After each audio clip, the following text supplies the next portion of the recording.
E whakapeto ngoi ana ngā pirihimana ki te hopu ake i ngā tāngata e whakamahi tonu ana i warātau kawereo i te wā o te hautū waka. Nō reira i haere ngātahi tā mātou kaikawe kōrero a Rapaira Tāwhai, rāua ko tētahi pirihimana Māori ki ngā huarahi o Tāmaki Makaurau. Ki te hopu ake i te hunga, e takahi ana i te ture mō ngā kawereo.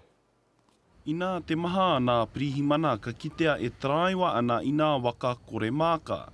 Te take he kimi i nā tāngata e kōrero ana ki runga i ngā rātau kawereo i te wā e hautū waka ana hoki. Mea i roto i te plain car like me pēnei. Ngā pirihimana ka kite koutou i ngā taraiwa e kōrero ana runga te Waipukoro. Koira te pōhehe. Mea i roto koe i te marked car, kare koe i kite. No te mea ka kite rātou te marked car ka tongi e to rātou Waipukoro. Ai. Mai te marama o whiringa arangi ki hakihea i te rātau, tokorima tāngata i mate a tata ki te rua rauna tuki ngā waka. Enei katoa he utu nā te whakamahi i te wāia i a rātau e traiwana.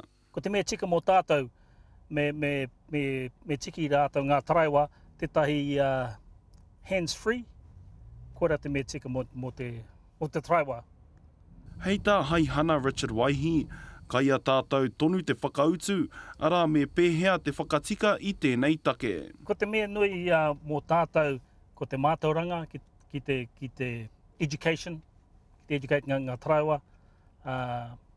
Mea i te ringi tō Waipukoro, haere ki te tahote o te huarahi.